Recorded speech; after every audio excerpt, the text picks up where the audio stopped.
Hello साथीहरू, बिहानीको यो सुन्दर समयमा सबैजनालाई गुड मर्निङ। अनि आज चाहिँ सन्डे हो, त्यो भएर म चाहिँ एकदम बसिराखेको छु। आज चाहिँ नानीले बनाउँछ खाना सब्जीहरू सबै। नानीको टर्न आज सन्डे चाहिँ उसले बनाउँछ अनि म चाहिँ बस्नु मात्रै हो।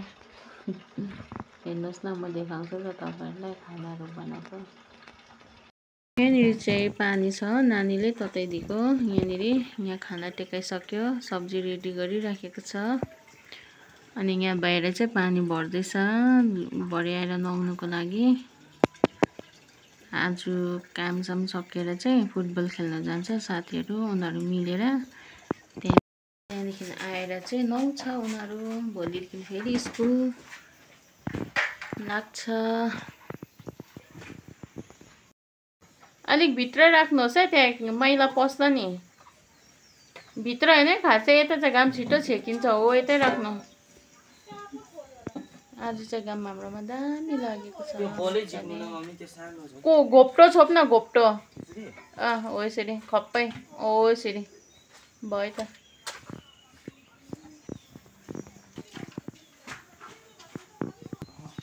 रूपा सन्डे स्कुल मात्रै हो, ठुलो सेवामा पनि बस्छ नि। आज त स्टार सन्डे हो, भाइ पनि जाने चर्च आज। किन यहाँ हेरेर भन्नुहोस् न, नजाने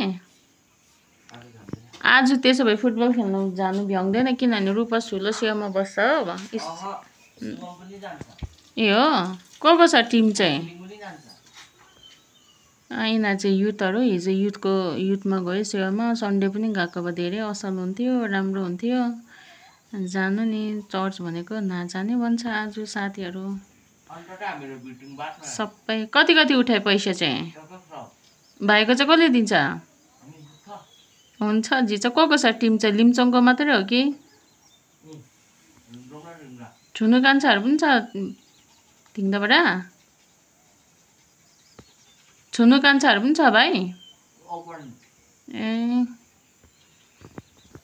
कहिले खाना पाक्ने, कहिले दाल पकाउने, कहिले सब्जी भुट्ने, अन्त कहिले खानु? मलाई त भोक लाग्यो त हौ।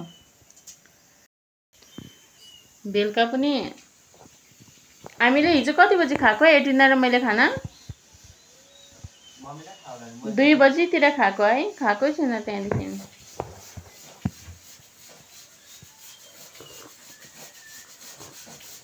अहिले 9 बज्न आँट्यो। आज चाहिँ अलिक ढिलो उठी पठाएर चाहिँ, ढिलो पनि होइन, निकै ढिलो पो भयो त। सधैँ त 6:30तिर उठ्यो, आज त 8 बज्न आँट्दा उठेको। 8 बजी उठेको होला, ओछ्यान सोछ्यान टिप्दा के गर्दा 8 बज्यो नि रुममै। अल्छी लाग्छ साथीहरू, दिनभरि घरमै बस्नु, काम पनि छैन, के गर्नुपर्ने हो यस्तो।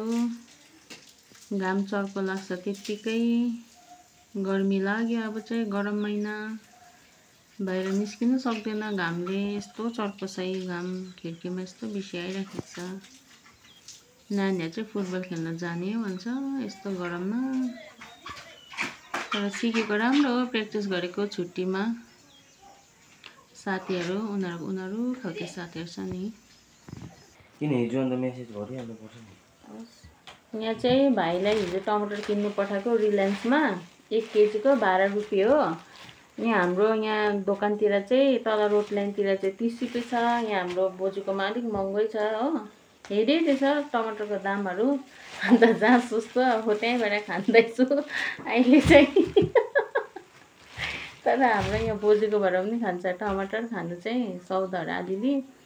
अन्त हिजो चाहिँ भाइ पसेको भएर चाहिँ अब भाइ चाहिँ अब बेलुकाखेरि गएको थियो उम्बोदेखि आउँदाखेरि चाहिँ, अन्त हामीले ऊ पनि किनेर, अन्त हामीले पनि ल्याइदिउँ न टमाटरहरू भनेको। टमाटर 1 केजीको 12 रुपियाँ। अनि यहाँ दाल लिएको छ, यो डायमन्ड दाल हो। यहाँ त अर्को दाल पनि 120 ननिभाउनुहोस् न, ग्यास चाहिँ कराइको क्या। अर्को दाल पनि 120 ठुलो खालको। यो चाहिँ के भन्छ, रिलायन्समा चाहिँ 99 मात्रै 1 केजीको। 1 केजीको भाइ खाना सब्जी बनाउनु, मम्मी भाँडा धुनु। ए अघि चाहिँ आफै बनाउँछु भनेर होस् चर भुट्नुपर्छ आलु चाहिँ तेल ठिक्कैको हाल्यो म सिकाउँछु नि ठिक्कैको तेल हाल्यो होइन अन्त मसला अलिकति पड्कायो सुक्खा आलु भुट्नु टमाटरहरू हाल्नु पर्दैन त्यहाँ दाल पनि टेकाउनुपर्छ ग्यास एकपट्टि बिग्रेको छ नि नभए त दुईवटा एकैचोटि पाक्छ नि पुरा हिट हुन्छ कि डरले नबालेको ग्यास चाहिँ एकपट्टिको भाइ त्यहाँनिर उयो खाली छ दालको त्यो उयो डिब्बा दिनुहोस् त यता खनाइदिनु पऱ्यो दाल यो चाहिँ अलिक मिठो हुन्छ नि यो यहाँनिर चाहिँ हाम्रोतिर त सब्जीहरू साह्रै महँगो छ किनी खानु सक्दैनौ आलु 30 रुपियाँ 40 अहिले पो घटेर 30 रुपियाँ केजी उता के भन्छ अस्तितिर त यहीँनिर 40 रुपियाँ 50 रुपियाँ केजी अब त जेन सब्जीहरू बारीतिर पनि त्यति हुँदैन जेन महँगो हुन्छ सब्जीहरू अबको 1 महिनातिर त हुन्छ हौ हाम्रोतिर पनि अब सिन्कीहरू टिपी खानु त कति तेल ठिक्कैको हाल्नुहोस् ल अब एकछिन खरोस् न अब जिरा हाल्नुपर्छ मजाले खरेपछि जिरा हाल्नुहोस् अन्त त्यो सुक्खा खोर्सानी प्र्याक्क पड्काउनु अन्त हल्दी हालेर चाहिँ मजाले भुट्नु ल रङ खोर्सानी चाहिँ फर्स्टमै हाल्नु नि त्यही राख्नुपर्छ धोल अन्त 2 पिस मात्रै गर भुँडी पुरा दुख्दो रहेछ अन्त त्यो उयो रातो खोर्सानी छ नि उयो के भन्छ रातो होइन के भन्छ रङ खोर्सानी चाहिँ नि फर्स्टमै नहाल्नु ल डढ्छ फेरि तितो हुन्छ सब्जी आधी पाक्नु अन्तखेरि हालेर भुट्नुपर्छ अब खनाको साथीहरू चाहिँ आज चाहिँ नानीको ट्रन खाना बनाउने तपाईँलाई अलिकति एक झलक बनाउँदै गरेको आजकल पुरा सारा मान्छे भिडियोमा आउन